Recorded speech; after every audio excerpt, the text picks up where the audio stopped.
Oke, sekarang kita akan lihat saudara Daniel dari pasal 9. Kita akan melihat saudara betapa pentingnya karena seperti saya katakan Daniel itu dilihat dari berapa sisi ya. Salah satu yaitu tentang akhir zaman, tetapi di pasal 9 dia memperlihatkan kita waktunya, timeline. Nah, ini penting sekali. Pasal 9 dibagikan dua, saudara, namanya dua bagian yang penting dari ayat 1 sampai ayat 19 merupakan doa Daniel untuk 70 tahun pembuangan. Kemudian dari pasal ayat 20 diceritakan tentang 70 minggu nubuatan bagi umat Israel sampai akhir zaman. Jadi ada dua bagian di pasal 9 perlu kita perhatikan supaya kita tidak salah ya saudara, bahwa di dalam pasal 9 ini saudara ada dua bagian, yaitu bagian pertama ayat 1 sampai 19 bicara tentang 70 tahun nubuatan yang diberikan oleh Nabi Yeremia, di mana Daniel memperhatikannya dan mendoakan supaya pembuangan umat Israel ini selesai dan Tuhan genapi, di mana Tuhan akan kembalikan umat Israel dari pembuangan itu ke tanah mereka sekali lagi. Ya, itu adalah 70 tahun lamanya umat Israel dibuang. Kemudian bagian kedua, Allah memberikan Daniel suatu nubuatan yang baru, saudara. Yang beda dengan nubuatan 70 tahun, tapi kali ini bukan 70 tahun. Sekalipun angkanya sama, angka 70, tetapi 70 minggu, saudara. 70 minggu. Dan 70 minggu ini nanti kita akan bahas. Ini sangat luar biasa, sekalipun berapa ayat saja bicarakan tentang 70 minggu. Tetapi begitu banyak hal, saudara. Maksudnya di dalam berapa ayat ini sangat padat sekali nubuatan yang terisi di dalamnya. Maknanya dan artinya, sehingga ini merupakan ayat yang paling luar biasa di dalam kitab pasal 9. Tapi pertama-tama mari kita melihat dahulu Daniel pasal 9 ayat 1 ya sampai ayat 19 ya. Ini ada hal yang menarik. Sudah ada beberapa hal yang saya merasakan perlu kita perhatikan ya. Pada tahun pertama pemerintahan Darius, anak Ahasiweros dari keturunan orang Media, yang telah menjadi raja atas kerajaan orang Kasdim, pada tahun pertama kerajaannya itu, aku Daniel memperhatikan dalam kumpulan kitab jumlah tahun yang menurut firman Tuhan kepada Nabi Yeremia akan berlaku atas timbunan puing Yerusalem, yakni 70 tahun. Lalu aku mengarahkan mukaku kepada Tuhan Allahku untuk berdoa dan bermohon sambil berpuasa dan mengenakan kain tabung serta abu. Saudara, salah satu kenapa Daniel memperhatikan pembuangan ini, sebab Daniel terlibat di dalam nubuatan ini. Kenapa dia terlibat? Sebab pada saat umat Israel itu dibuangkan, Daniel adalah salah satu umat yang dibuang ke kerajaan Babel. Nah, itu pun menurut ahli Alkitab mengatakan itulah tahun pertama dari 70 tahun itu, mulainya umat Israel dibuang, saudara. Dan Daniel tentunya ada kerinduan kembali kepada negaranya. Dan dia melihat nubuatan yang ada di kitab Yeremia. Dan dia yakin, saudara, bahwa Tuhan akan menepatkan janjinya, bahwa setelah 70 tahun itu Tuhan akan pimpin mereka kembali ke tanah mereka. Tapi dilihat dari segala situasi, sepertinya tidak mungkin. Namun Allah itu dahsyat, saudara. Persis benar. Pada tahun ke-70 ya, ada perubahan dalam pemerintahan kerajaan atas Babel. Dan raja itu tiba-tiba mengizinkan umat Israel kembali ke Yerusalem, membangun kembali bait Allah dan juga tembok-temboknya. Saudara, renungkanlah hal seperti ini. Berarti apa? Tuhan itu sangat maha kuasa, saudara. Sangat dahsyat. Ya, kadang-kadang kita pikir apakah Tuhan lupa ya atas janjinya. Tuhan itu tidak pernah lupa. Nanti kita akan melihat banyak hal. Seperti saya katakan, saya mau tekankan ya, pada saat kita baca Daniel, saya mau tekankan satu hal, yaitu kedahsyatan, keilahian, kedaulatan Tuhan. Saudara, segala sesuatu yang terjadi di bumi itu, semua ada di tangan Tuhan. Gak ada yang namanya itu di luar dari kehendak Tuhan. Gak ada namanya itu eksiden. Kok bisa terjadi ini? Tidak, semuanya. Dan kalau Tuhan katakan, aku akan kembalikan umat Israel dari 70 tahun, maka Tuhan akan lakukan. Itu luar biasa, saudara. Nah, kita lihat apa yang terjadi. Daniel ada merupakan seorang yang ada sifat yang luar biasa. Sekalipun dia tahu ya, saudara, mungkin gak lama lagi umat Israel akan dikembalikan, karena dia udah hitung nih 70 tahun ya, seperti kita hitung waktunya ya. Hitung mungkin saudara senang Natal, udah hitung hari ya, berapa hari lagi Natal. Atau apalagi seorang yang mau menikah ya saudara ya, sukacita tahun depan akan menikah, maka itu hari tiap hari dihitung, misalnya seperti itu. Nah, Daniel pun demikian, dia menghitung dan dia melihat, aduh, penggenapan janji Tuhan ini akan terjadi. Maka dia mulai berdoa, saudara. Kenapa dia berdoa? Dia tidak mau kalau sampai 70 tahun ini diperpanjang, saudara. Berarti, saudara, sekalipun Tuhan sudah menyatakan kehendaknya, tetapi Tuhan juga mau kita mengantisipasi dan mendoakan supaya rencananya digenapi. Demikian juga saudara dan saya harus mempunyai sifat seperti itu. Sekalipun Tuhan telah berikan kita nubuatan dan janji, terus kita doa. Bukan karena kita tidak percaya, justru kita teguhkan iman kita bahwa Tuhan akan menjalankan segala sesuatu dengan baik dan lancar dalam hidup dan rencana dalam hidup kita. Apa dikatakan, maka aku memohon kepada Tuhan Allahku dan mengaku dosaku, demikian Tuhan Allah yang maha besar dan dahsyat, yang memegang perjanjian dan kasih setia terhadap mereka yang mengasihi Engkau serta berpegang pada perintah-Mu. Kami telah berbuat dosa dan salah, kami telah berlaku fasik dan telah memberontak, kami telah menyimpang dari perintah dan peraturan-Mu, dan kami tidak taat kepada hamba-hamba-Mu para nabi yang telah berbicara atas nama-Mu, kepada raja-raja kami, kepada pemimpin-pemimpin kami, kepada bapa-bapa kami, dan kepada segenap rakyat negeri. Ya Tuhan, Engkaulah yang benar, tetapi patutlah kami malu seperti pada hari ini. Kami orang-orang Yehuda, penduduk kota Yerusalem, dan segenap orang Israel, mereka yang dekat dan mereka yang jauh, di segala negeri kemana Engkau telah membuang mereka, oleh karena mereka berlaku murtad terhadap Engkau. Ya Tuhan kami, raja-raja kami, pemimpin-pemimpin kami, dan bapak-bapak kami patutlah malu, sebab kami telah berbuat dosa terhadap Engkau. Saudara, ini satu hal yang sangat-sangat penting, saudara, dan kita harus sadari, saudara. Suatu pemulihan, ya, atau suatu tindakan Tuhan untuk membuang umat Israel ke negara, ke bangsa lain, itu bukan karena Tuhan iseng hanya mau melakukan, tetapi karena umat Israel telah berdosa kepada Tuhan. Dan umatnya harus mengetahui dan mengakui, seperti kita, saudara, kita harus dapat sanggup mengakui ya, kalau kita itu salah, kalau kita itu dosa di hadapan Tuhan. Dan ini merupakan kunci terobosan bagi setiap kehidupan, saudara, mengakui kesalahan kita, mengakui dosa kita.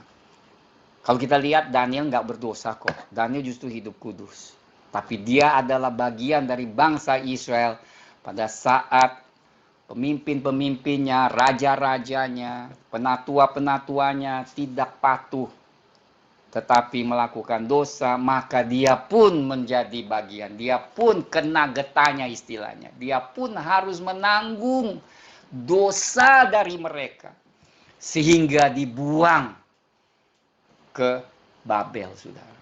Ya. Tetapi saudara, sekalipun Tuhan lakukan seperti itu, ingat, Tuhan tetap penuh dengan belas kasihan pada umatnya.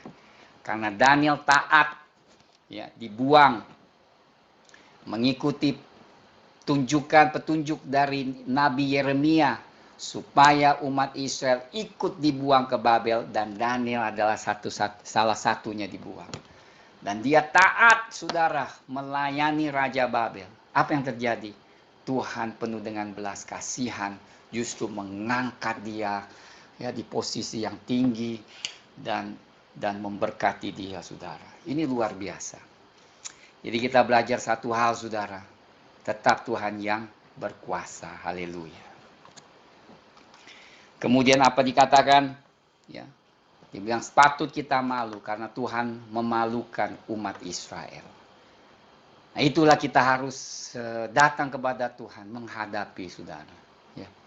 Inilah kelebihan Daniel. Merendahkan hati pada saat dia berdoa. Dan doa puasa, bukan saja berdoa. Karena dia rindu umat Israel kembali ke tanah perjanjian, tanah leluhur mereka yang Tuhan berikan kepada mereka.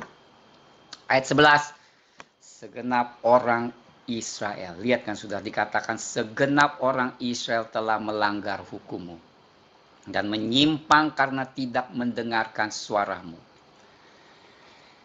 Sebab itu telah dicurahkan ke atas kami kutuk dan sumpah, saudara.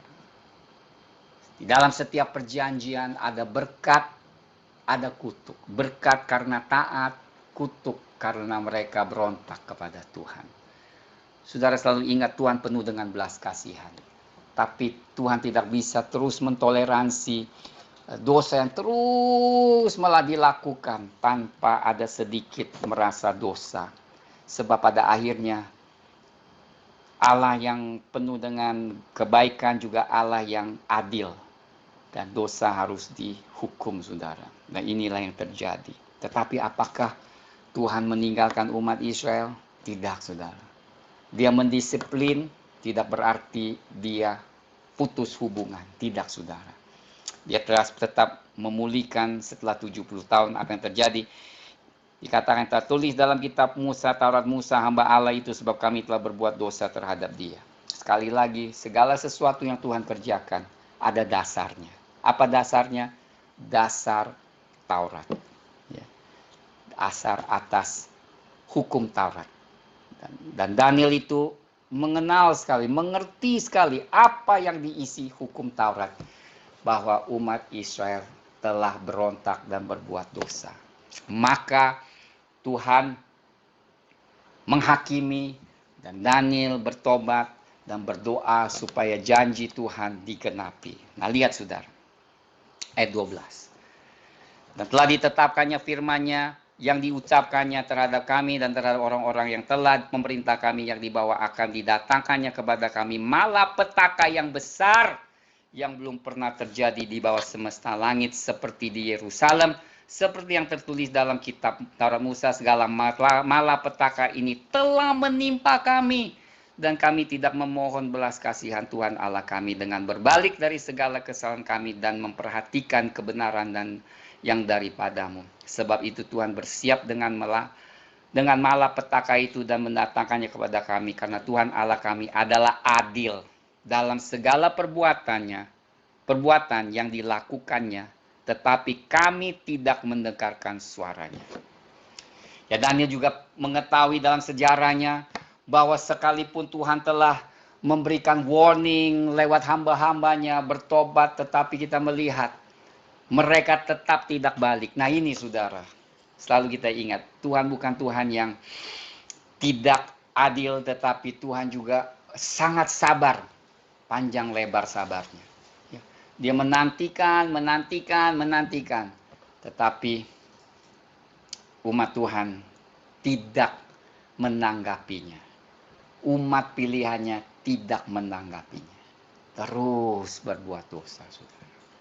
Akhirnya Daniel tahu, malapetaka yang terjadi semuanya karena umatnya tidak menanggapi dan bertobat di hadapan Tuhan.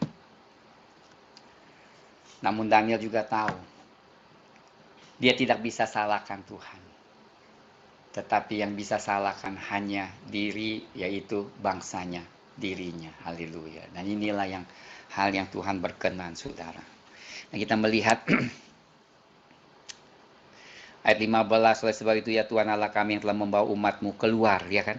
Membawa umatmu keluar dari tanah Mesir dengan dengan tangan yang kuat dan memasyurkan namamu seperti pada hari ini kami telah berbuat dosa, kami telah berlaku fasik. Lucu ya saudara, saya mau saudara perhatikan ayat yang luar biasa.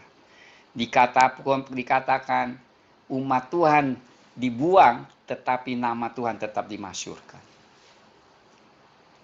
Nama Tuhan dimasyurkan di mana? Nama Tuhan dimasyurkan lewat Daniel.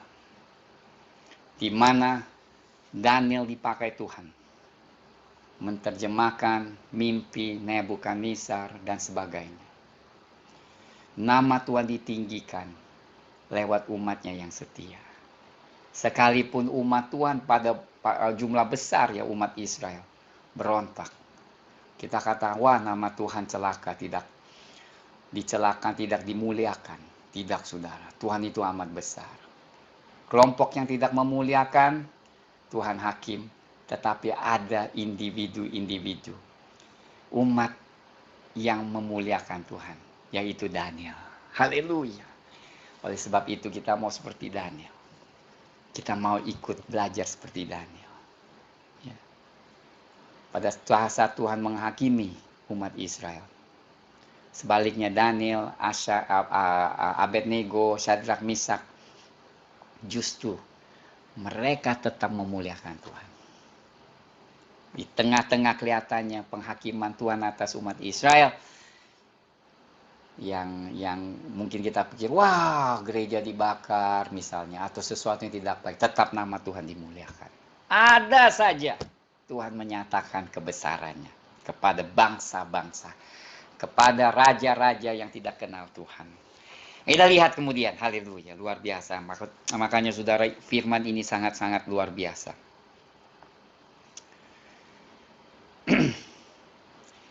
Ayat 16, ya Tuhan sesuai dengan belas kasihan-Mu, biarlah kiranya murka dan amarah-Mu berlalu dari Yerusalem kotamu, gunungmu yang kudus, sebab oleh karena dosa kami dan oleh karena kesalahan nenek moyang kami, maka Yerusalem dan umat-Mu telah menjadi celah bagi semua orang yang di sekeliling kami. Oleh sebab itu dengarkanlah ya Allah kami, doa hamba-Mu ini dan permohonannya, dan sinarilah tempat kudus-Mu yang telah musnah dengan wajah-Mu, demi Tuhan sendiri ya Allahku. Arahkanlah telingamu dan dengarlah, bukalah matamu dan lihatlah kebinasan kami dan kota yang disebut dengan namamu, sebab kami menyampaikan doa permohonan kami di kehadapanmu, bukan berdasarkan jasa-jasa kami, tetapi berdasarkan kasih sayangmu yang melimpah-limpah. Ya Tuhan, dengarlah, ya Tuhan, ampunilah, ya Tuhan, perhatikanlah dan bertindaklah dengan tidak bertangguh, oleh karena Engkau sendiri Allahku, sebab kotamu dan umatmu disebut dengan namamu itu. Haleluya saudara. Ya, kita melihat ada beberapa hal yang luar biasa. Yang pertama, kita harus mengerti kenapa terjadinya pembuangan 70 tahun itu. Karena menurut salah satu ahli Alkitab mengatakan, ya, saya rasa itu ada benarnya, yaitu karena umat Israel dikatakan tidak pernah melakukan tahun Sabat. Sejak Raja Saul sampai pembuangan, ya, tidak pernah mengikuti perintah yang namanya 7 tahun, setiap 7 tahun itu tahun Sabat. Tahun Sabat itu maksudnya untuk mengizinkan tanah itu beristirahat, saudara. Dan setelah 7 kali, pada tahun ke-50 terjadi juga namanya tahun Yobel. Tahun Yobel itu juga sangat penting, yaitu membebaskan setiap orang yang hutang, dibebaskan tanpa menuntut, saudara. Jadi umat Israel selain melanggar atau tidak melaksanakan tahun Sabat selama 70 tahun, juga tentunya tidak melakukan tahun Yobel yang menolong umat yang susah bebas dari beban hutang, saudara. Dan ini Tuhan sangat marah, saudara. Maka terjadilah pembuangan 70 tahun. Dan nomor 7 itu adalah nomor sempurna, nomor satu siklus yang sempurna. Kalau kita pakai nomor 10 sebagai satu siklus, Alkitab selalu pakai nomor 7, saudara. 7 itu kata sempurna, juga kata satu siklus, satu cycle, ya, satu siklus. Hari pertama, hari sampai ke-6 Tuhan ciptakan langit dan bumi, hari ke-7 dia beristirahat, kemudian mulai lagi tahun hari pertama 1, 2, 3, 4, 5, 6, 7, kembali 1, 2, 3. Itu adalah siklusnya yang Tuhan berikan. Tapi kalau kita 10 yang menjadi satu siklus. Nah, bagi Tuhan 7. Makanya saudara akan melihat nanti di kitab Wahyu itu semuanya berdasarkan 7. Karena 7 itu angka sempurna dan juga angka siklus. Kesempurnaan satu siklus, one cycle, ya. Dan Tuhan selalu pakai itu. Nah, kita akan baca sedikit saudara supaya kita mengerti, yaitu di Imamat pasal 25, ya, sedikit supaya bagi saudara yang mungkin belum mendengar atau mengerti kenapa terjadinya namanya 70 tahun pembuangan, itu ada maksudnya, saudara, yaitu ada dasarnya di dalam Alkitab, yaitu Imamat pasal 25 ayat 1 dan ayat 7, yaitu tahun Sabat dan tahun Yobel. Tahun Sabat dan tahun Yobel. Tuhan berfirman kepada Musa di gunung Sinai, berbicara kepada orang Israel dan katakan kepada mereka, apabila kamu telah masuk ke negeri yang aku akan kuberikan kepadamu, maka tanah itu harus mendapat perhentian sebagai Sabat bagi Tuhan. Setiap 7 tahun, tahun ke-7 itu dia harus berhenti, nggak boleh menanam, nggak boleh menuai. Lihat, 6 tahun lamanya engkau harus menaburi ladangmu, dan 6 tahun lamanya engkau harus merantingi kebun anggurmu dan mengumpulkan hasil tanah itu. Tetapi pada tahun yang ke-7 harus ada bagi tanah itu suatu Sabat, masa perhentian penuh, suatu Sabat bagi Tuhan. Ladangmu janganlah kau taburi, kebun anggurmu janganlah kau rantingi, dan apa yang tumbuh sendiri dari penuaianmu itu janganlah kau tuai, dan buah anggur dari pokok anggurmu yang tidak dirantingi janganlah kau petik. Tahun itu harus menjadi tahun perhentian penuh bagi tanah itu. Hasil tanah selama Sabat itu haruslah menjadi makanan bagimu sendiri, bagi budakmu laki-laki, bagi budakmu perempuan, bagi orang upahan dan bagi orang asing di antaramu yang semuanya tinggal padamu, juga bagi ternakmu dan bagi binatang liar dan yang ada di tanahmu, segala hasil tanah itu menjadi makanannya. Jadi umat Israel itu pada tahun ke-7 itu mereka harus berhenti dari kegiatan menanam segala sesuatu. Kenapa? Karena itu tahun, ya, adalah tahun di mana Tuhan mau memberi perhentian bagi tanah. Jadi perhentian ini merupakan hal yang amat penting di mata Tuhan. Dan apa yang terjadi bahwa dalam perhentian itu tidak perlu kerja, tetapi semua orang bisa mengambil bagian dari hasil tanah itu. Itu juga berarti bahwa banyak orang-orang yang susah dapat menikmati hasil dari tanah itu, saudara. Nah, kita melihat Tuhan itu penuh dengan belas kasihan kepada orang-orang yang khususnya yang orang yang tidak punya. Ya. Nah, Tuhan ini mau umat Israel melakukan hal seperti itu. Setiap 7 tahun, saudara, mereka harus berhenti dan tidak menanam. Hasil tahun ke-8 itu baru mulai ditanam, tahun ke-9 baru mulai menuai lagi. Jadi dalam tahun 78 itu mereka harus beriman dan percaya kepada Tuhan. Ya. Nah, tentunya setelah 7 kali tahun Sabat terjadi tahun Yobel. Tahun Yobel itu adalah luar biasa yang terjadi. Apa yang terjadi? Yaitu kita akan melihat, saudara,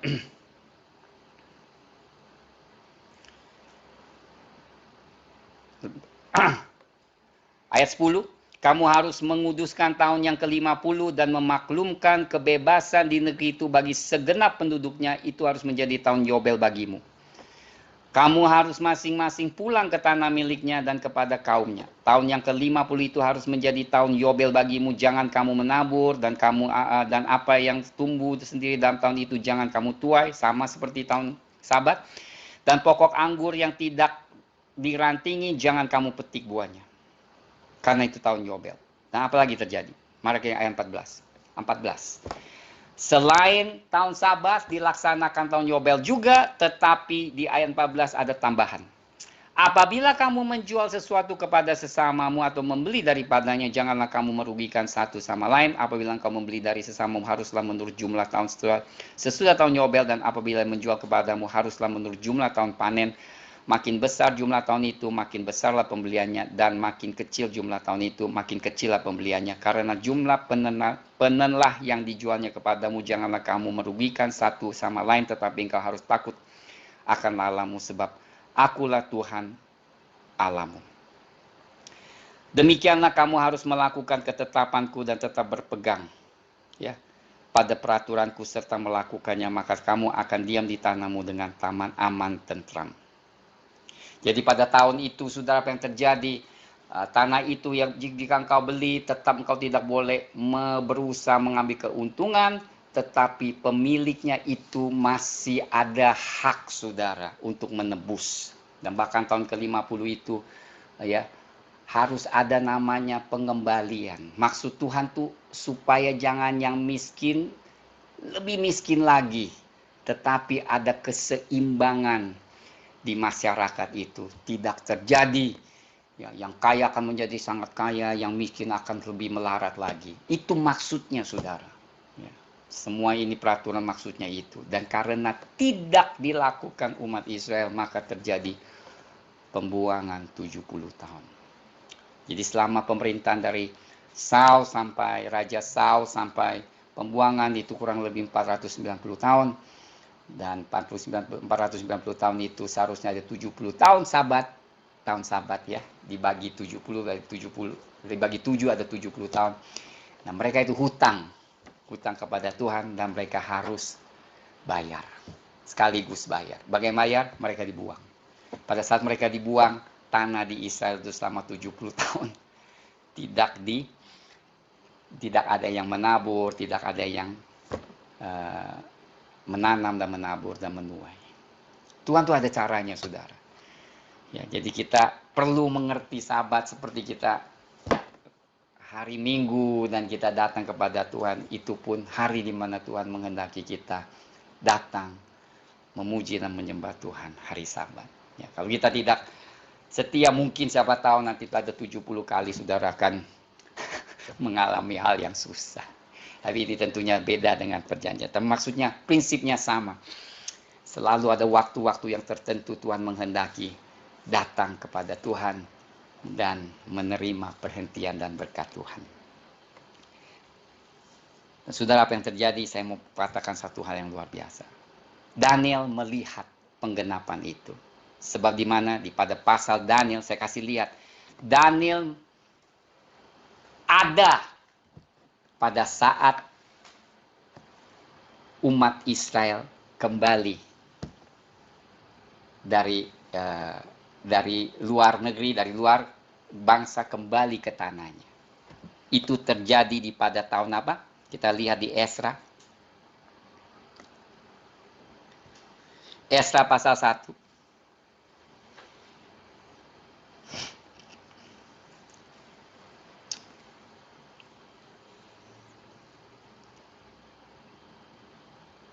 Lihatnya sudah luar biasa. Pada tahun pertama zaman Kores, raja negeri Persia, Tuhan menggerakkan hati Kores, raja Persia itu, atau Cyrus. Kores itu adalah Cyrus, untuk menggenapkan firman yang diucapkan oleh Yeremia, sehingga disiarkan di seluruh kerajaan Kores secara lisan dan tulisan. Pengumuman ini, beginilah perintah Kores, raja Persia, segala kerajaan di bumi telah dikaruniakan kepadaku oleh Tuhan.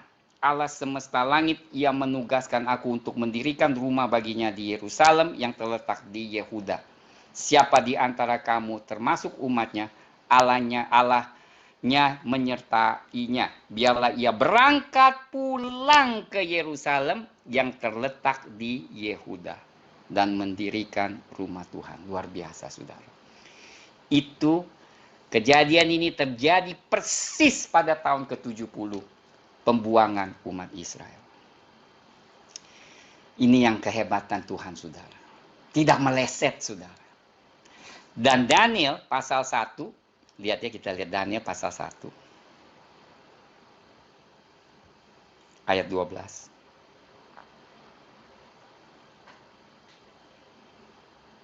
Maaf, bukan, maaf, nanti sebentar.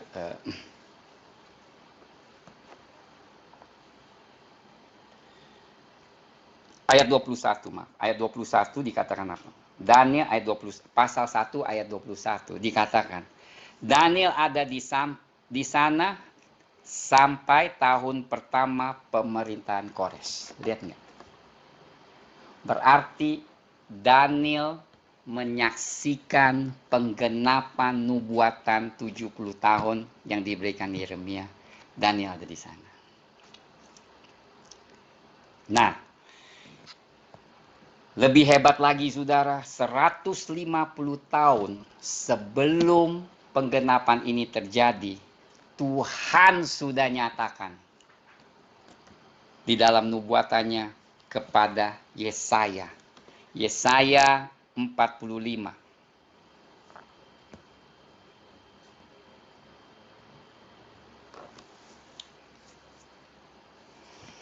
Yesaya 45 ayat 1. Saudara, ini Yesaya nubuatkan ini 150 tahun sebelum kerajaan Persia itu ada, saudara. Jauh 150 tahun sebelumnya. Tetapi Tuhan sudah katakan. Apa dikatakan? Beginilah firman Tuhan, inilah firmanku kepada orang yang kurapi, kepada Kores yang tangan kanannya kupegang, supaya aku menundukkan bangsa-bangsa di depannya dan melucuti raja-raja, supaya aku membuka pintu-pintu di depannya, supaya pintu-pintu gerbang tidak tinggal tertutup. Aku sendiri hendak berjalan di depanmu dan hendak meratakan gunung-gunung, hendak memecahkan pintu-pintu tembaga dan hendak mematahkan palang-palang besi. Aku akan memberikan kepadamu harta benda yang terpendam dan harta kekayaan dan tersembunyi, supaya engkau tahu bahwa akulah Tuhan Allah Israel, yang memanggil engkau dengan namamu, oleh karena hambaku Yakub dan Israel pilihanku. Maka aku memanggil engkau dengan namamu, menggelari engkau sekalipun engkau tidak mengenal aku. Saudara, Tuhan mengurapi seseorang yang namanya Raja Kores ini, yang memberikan titah, yaitu untuk umat Israel kembali ke Yerusalem. Tetapi raja ini nggak kenal Tuhan. Tuhan pun tahu, sekalipun engkau tidak kenal aku, tapi aku mengurapimu. Aku yang menempatkan engkau menjadi raja dan melaksanakan kehendakku. Saudara bisa kata tujuan yang saya mau sampaikan di sini adalah Tuhan itu maha besar, terlalu dahsyat kuasanya, saudara. Saya mau saudara renungkan ini. Jadi pada saat kita merenungkan hal ini dalam firman Tuhan, bahwa Tuhan dia dapat lakukan segala hal, ya, untuk mendatangkan kebaikan dan menjawab doa-doa kita. Umat Israel tidak dapat membebaskan diri mereka dari pembuangan. Tetapi Tuhan bisa. Bahkan Tuhan pakai raja bukan orang Yahudi, yang disebut raja kafir ini, menjadi alatnya dan mengembalikan umat Israel dari pembuangan 70 tahun itu. Apa yang saya boleh katakan? Ya saudara, terpujilah nama Tuhan kita. Dia Allah yang besar dan luar biasa.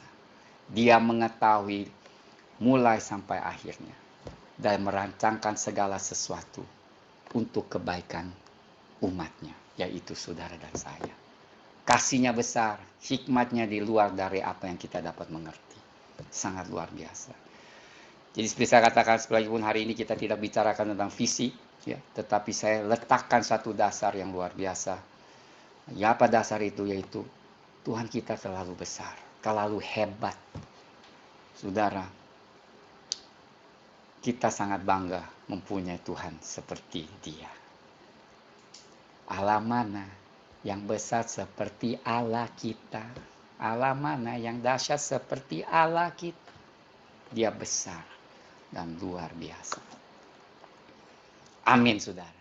Minggu depan kita akan mulai ya firman Tuhan berikutnya.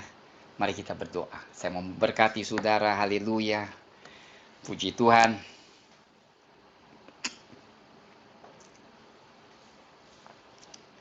Haleluya, saudara. Luar biasa Tuhan kita.